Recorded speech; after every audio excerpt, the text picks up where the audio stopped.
فرمایا کہ جنگ کے خطرات پر اظہار تشویش کیا گیا تو فرمایا غیر اختیاری امور کے متعلق زیادہ تشویش نہ چاہیے، بس دعائے عافیت کرتا رہے اور بے فکر رہے، کیونکہ مرنا تو بہرحال ایک دن ضرور ہے، موت قبل وقت کے آ نہیں سکتی۔ پھر فرمایا یہ عجیب بات ہے، ایک ساتھ 1000 آدمی بم گرنے سے مر جائیں تو اس سے بڑی وحشت ہوتی ہے، اگر وہی 1000 ایک ایک کر کے مختلف اوقات میں مرے جیسے کہ عموماً واقع ہوتا ہی رہتا ہے تو اس سے اتنی وحشت نہیں ہوتی۔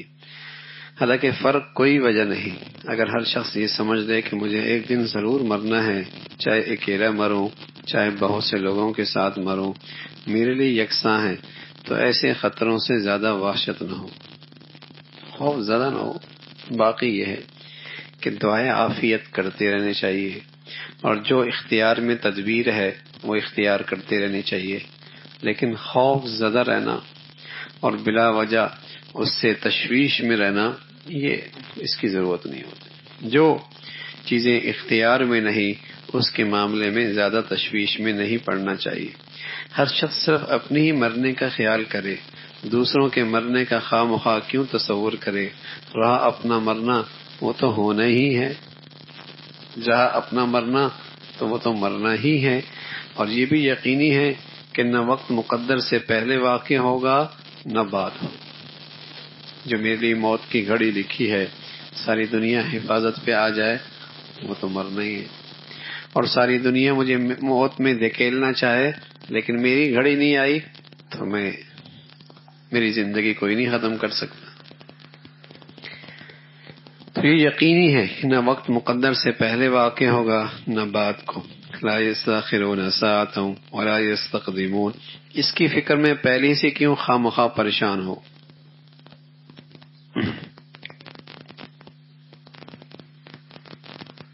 اللہ سے کسی نے پوچھا کہ تمہارے باپ کہاں مرے؟ کہا دریا میں۔ ماں کہاں مری؟ کہا دریا میں۔ پھر کہا دادا کہاں مرے؟ کہا دریا میں۔ کہا تم بڑے بیوقوف ہو، پھر بھی دریا کو نہیں چھوڑتے۔ باپ بھی دریا میں مرا، ماں بھی دریا میں مری، دادا بھی دریا میں مرا، تم بڑے بیوقوف ہو، دریا کو نہیں چھوڑتے۔ ملا نے پوچھا حضرت آپ کے والد صاحب کہاں مرے؟ کہا گھر میں۔ کہا دادا کہاں مرے؟ کہا وہ بھی گھر میں۔ اس نے کہا آپ کے بڑے بیوقوف ہیں، پھر بھی گھر میں رہتے ہو۔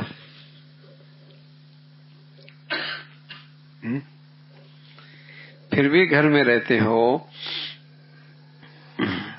سبحان اللہ، حقیقت میں خوب جواب دیا۔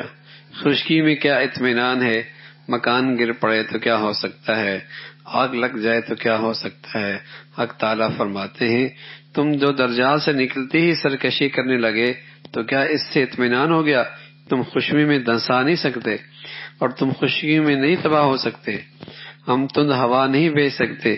اگر تم اس کو بعید سمجھتے ہو کہ ہم اس پہ قادر نہیں، تمہیں دوبارہ کسی ضرورت کی وجہ سے دریا میں لوٹا دے، پھر سفر دریا کروا کر کشتی میں سوا کر کے تمہیں پھر غرق کر دے۔ تو اصل معاملہ تو اللہ کے اختیار کا ہے، نہ زندگی خشکی میں ہے، نہ موت دریاؤں میں ہے، نہ حفاظت خشکی میں ہے، نہ خطرات دریاؤں میں ہے، اصل ہے اللہ کا معاملہ۔ اللہ کا معاملہ ہے، جو گھڑی جہاں لکھی ہے وہ گھڑی وہیں آئے گی، بلکہ آپ کو وہ مقدر اٹھا کے وہاں لے جائے گا، مقدر اٹھا کے وہاں لے جائے گا۔ حضرت سلیمان علیہ الصلوۃ والسلام بیٹھے ہوئے تو فرشتہ آیا موت کا، تو ایک آدمی کو غور سے دیکھ رہا ہے، ڈر گیا کہ میرا وقت آ گیا۔ تو اس نے حضرت سلیمان علیہ الصلوۃ والسلام سے کہا کہ مجھے ذرا دور کہیں پہنچا دے، یہ مجھے بڑے غور سے دیکھ رہا ہے فرشتہ، ہوا کو حکم دے مجھے ذرا کہیں دور پہنچا دے۔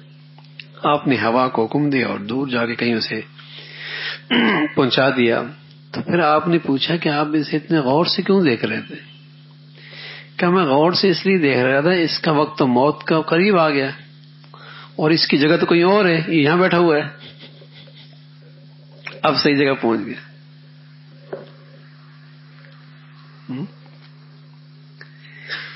تو وہ گھڑی جہاں ہے وہ تقدیر پھر وہیں لے جاتی،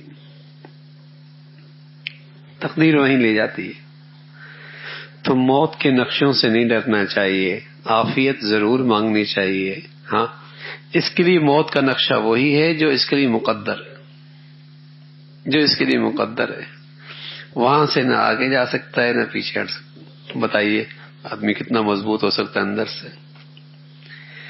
آدمی اندر سے کتنا مضبوط ہو سکتا ہے؟